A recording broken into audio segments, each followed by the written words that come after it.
Hello, this is Greg Allison with Galactic Gregs coming to you from an undisclosed location somewhere in the Milky Way galaxy. And I pose a question to you, a really intriguing question.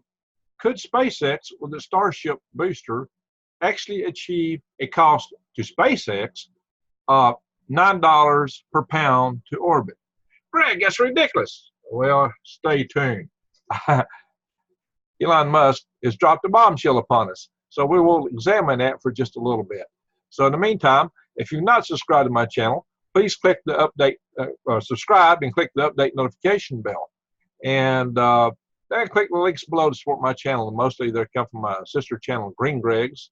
And sometimes Green Greg's makes use of this carbon-based unit. And I don't know, he leaves scratches on it when he does it. I don't know, I'm going to fire him. But anyway, so to the video. It just so happens that Elon Musk was at the Space Pitch Day at the U.S. Air Force, and he was interviewed by Lieutenant General John Thompson, who's the commander there at the Los Angeles Air Force Base of the Air Force Space and Missile Systems Center. We've got so many space and missile things going around, Army and Air Force, here in Huntsville and out there and everywhere else. Those names get really close. But anyway, that said, Elon made a lot of statements about, talking about SpaceX, Tesla, running companies, work life, but he made a very intriguing statement.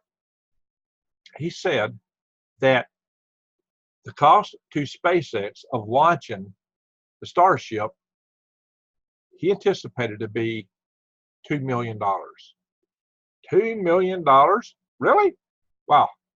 What Elon said is that he could launch it for the cost of a small reusable rocket. He could launch his large reusable rocket. $2 million.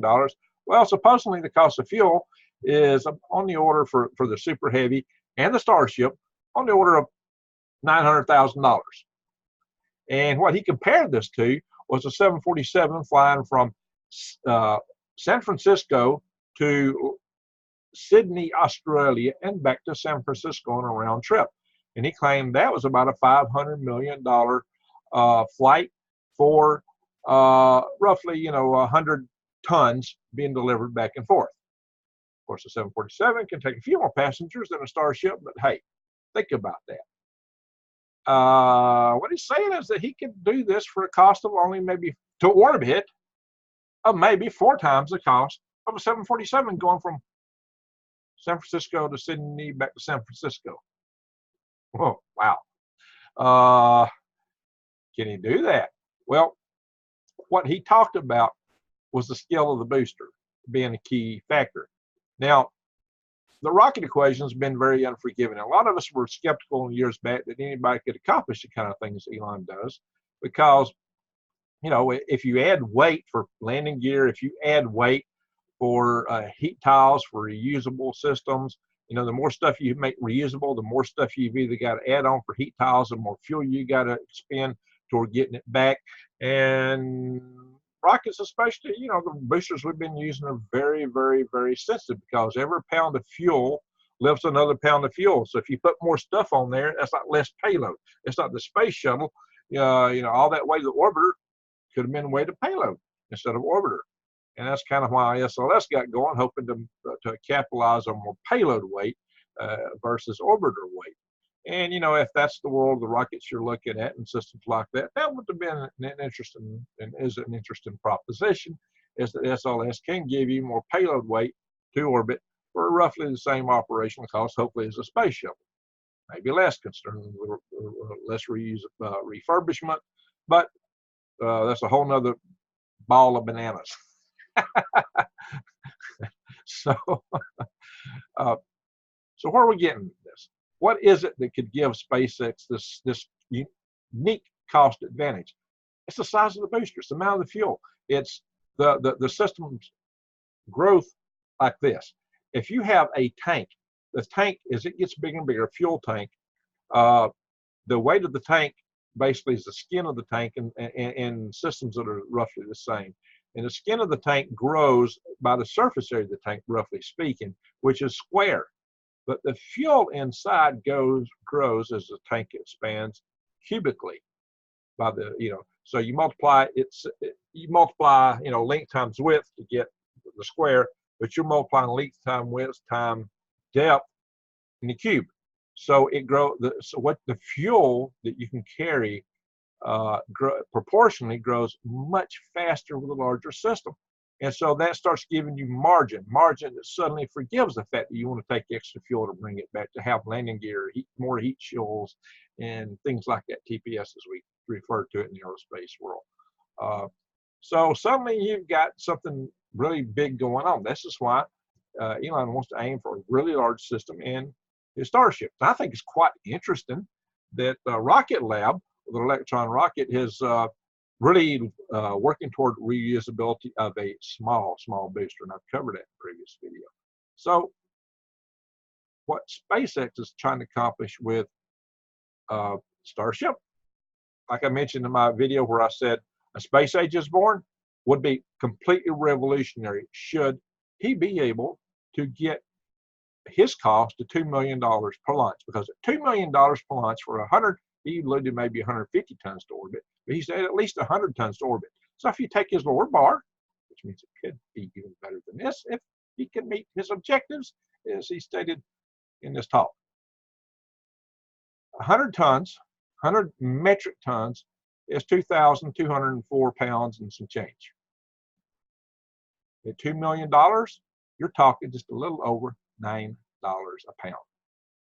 $9 a pound. Cost to SpaceX to low Earth orbit. $9 a pound. Now to go further than low Earth orbit, he wants to set up another tanker flight, and so he's really 2 flights. So now maybe you're $18 a pound, $20 a pound. Okay, let's make a profit. $40 a pound. $40 a pound to orbit is crazy.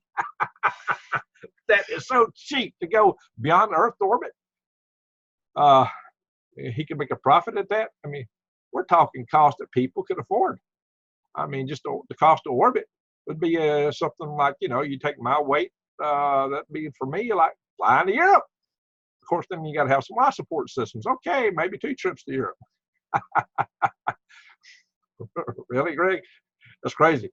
I know y'all think I'm lenient. No, I'm not saying this is the case. I'm saying this is what Elon maintains. But if Elon can deliver, it will be revolutionary. But it's not without some risk.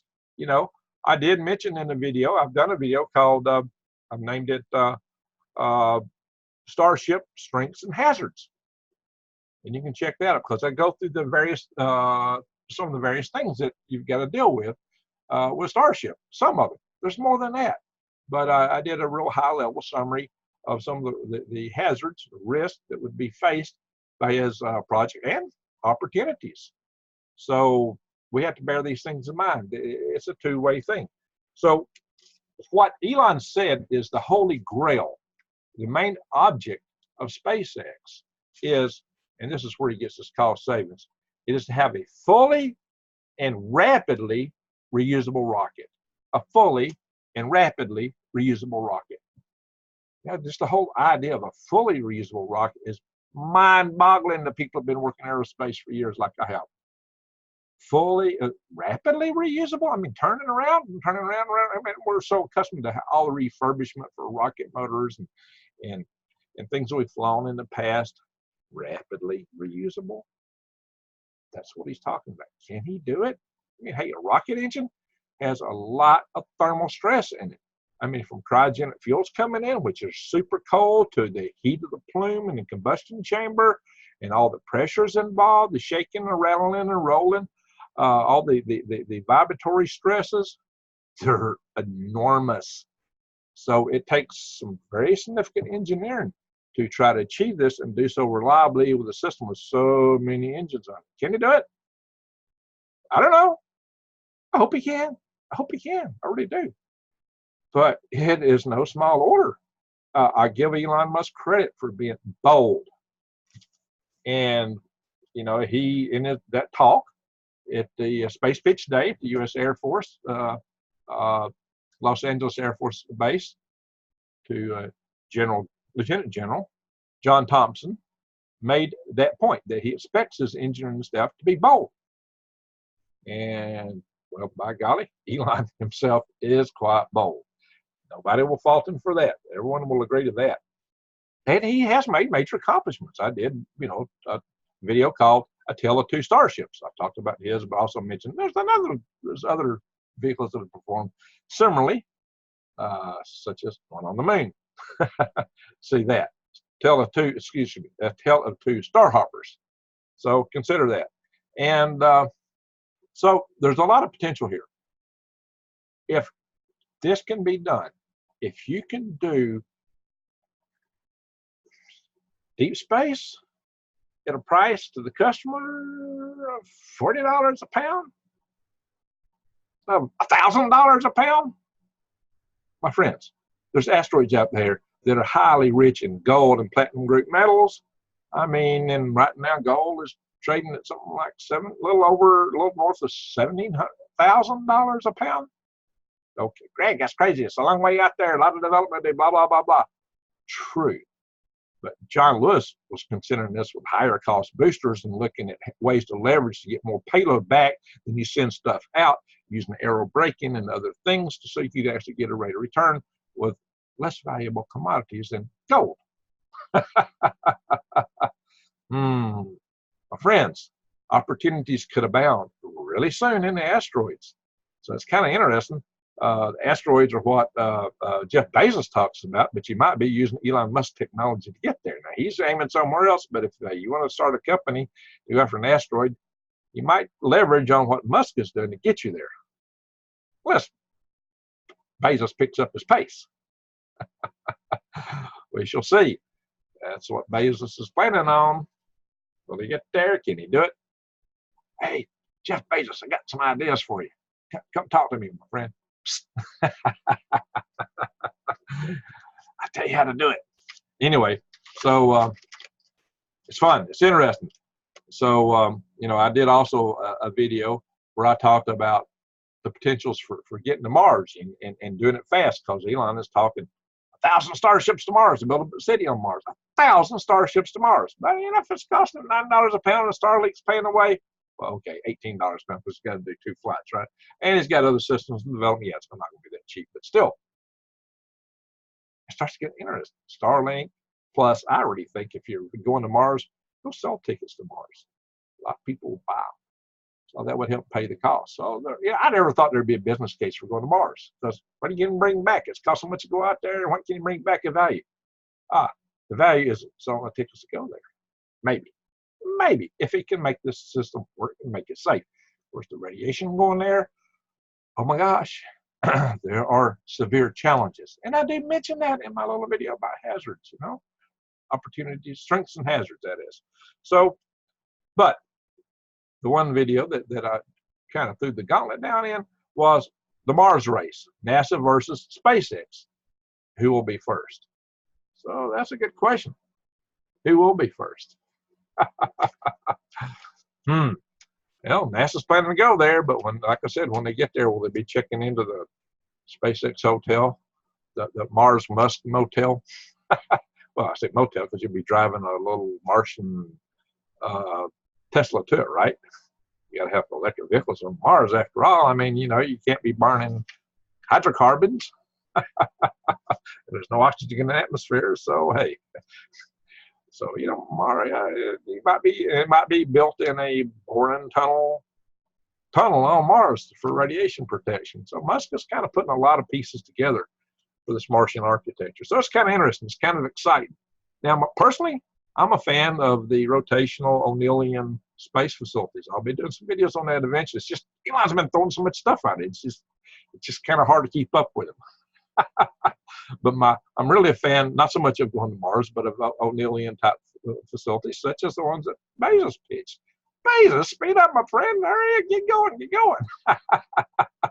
But anyway, so it's interesting. The future is suddenly looking intriguing.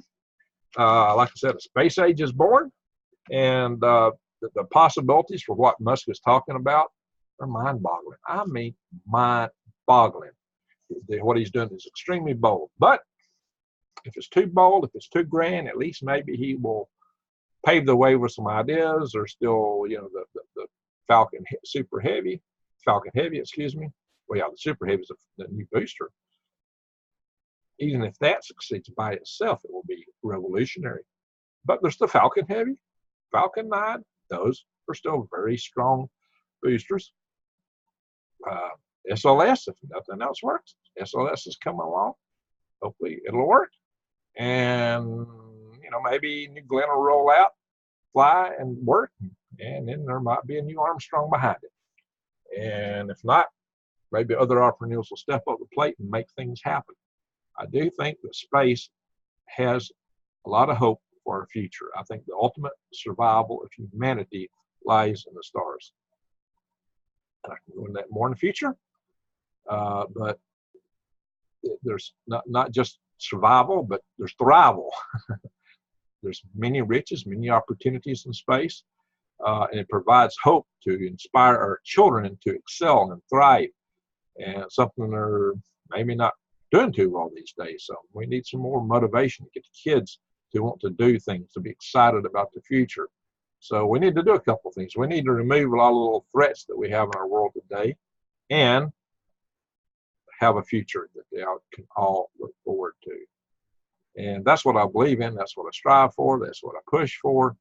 And please do support my channel, because I'll be doing many more videos on this. Like I said, please subscribe to my channel if you've not already done it. Click the update notification bell, and please support my channel by clicking the links below. And I hope I haven't drawn on too long, but my gosh, Elon, holy smoke, man, you got so much stuff cooking. I got all these other videos I want to do, but you keep jerking me around with all these new announcements. $9 a pound orbit. I had, you made this on the 5th of November. You know, admittedly, today is the 10th of November, so yeah, I'm a little behind. But holy smoke, it's just, you're out there so far, so fast, that you make life interesting, and I thank you for making life interesting, Elon. So everybody, thank you for watching.